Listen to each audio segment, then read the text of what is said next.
2 bagyo na posibleng mabuo sa labas ng ating bansa, posibleng pumasok sa mga susunod na linggo. Frontal system at easterlies magdudulot ng pag-ulan at matinding init sa buong bansa. Magandang araw Pilipinas, ito ang PNN Panahon News Network. Ito ang inyong daily weather authority sa bansa. Bago tayo magsimula, hinihingayat ko kayong i-like, i-share at i-subscribe ang PNN o Panahon News Network para manatiling updated sa lahat ng balita sa panahon. Salamat sa inyong patuloy na pagtangkilik at suporta. Mga kababayan, ngayong araw, tinitingnan natin ang mga pagkakataon ng mas matinding pag-ulan at potensyal na tropical developments sa buong bansa. Sa kasalukuyan, mas tumataas ang tsansa ng pag-ulan sa bansa.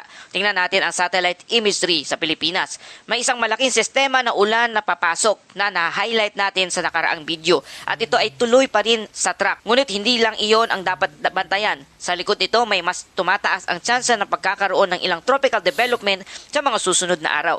Nakikita natin sa modelo na ito ay kumikilos pakanluran mula Micronesia papunta sa Guam at Northern Mariana Island. Habang papasok ito sa susunod na linggo, mas tinitingnan natin ang posibleng pagbuo nito. Ang European model ay nagbibigay ng mga sinyalis na may kaunting development. Hindi pa natin nakikita ang isang ganap na bagyo, pero parami na ng parami ang aktibidad.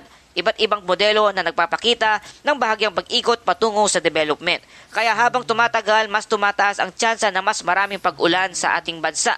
Makikita rin natin na ang mainit na temperatura na mula 29 hanggang 30 degrees Celsius sa rehiyon ay nagiging mas angkop para sa pag-unlad o pagbuo ng isang bagyo. Ayon sa iba't ibang modelo, tinitingnan ng masusi o sinusuri ito ng kapaligiran at mga kondisyon.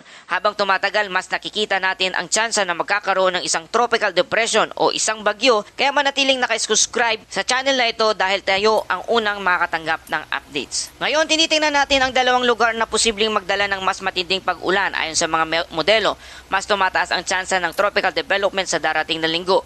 Ang isang sistema ng ulan ay kasalukuyang papasok sa silangan malapit sa Micronesia papunta sa Guam at Northern Mariana Island.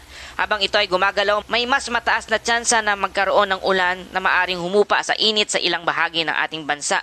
Ang European model ay nagpapakita rin ng posibilidad ng kaunting pag-ikot bagamat hindi pa ito tiyak na bagyo, kaya patuloy nating babantayan ang mga pagbabagong ito. Bukod sa Guam, Northern Mariana Island at Micronesia, tinitingnan din natin ang modelo sa ibabaw ng Pilipinas mula Taiwan papasok sa Japan. Sa kabila ng init, mas tumataas ang tsansa ng ulan kaya manatili kayong nakatutok sa mga updates. Ayon naman sa lagay ng panahon dito sa ating bansa, umiiral ngayon ang isang frontal system sa Batanes. Magdadala ito ng maulap na kalangitan at kalat-kalat na pag-ulan kasama ang pagkulog at pagkidlat.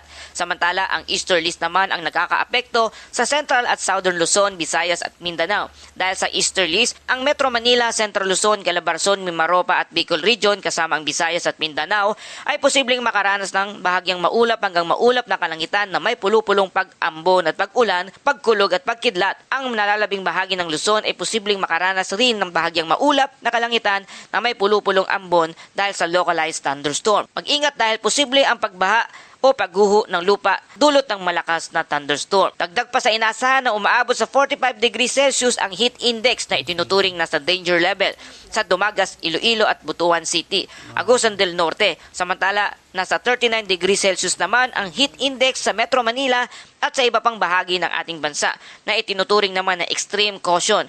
Kaya maging handa sa init at mag-ingat sa matinding pag-ulan. At tumako na tayo sa ating Bible verse of the day mula sa Awit 23 verse 1. Ang Panginoon ang aking pastol, hindi ako magkukulang.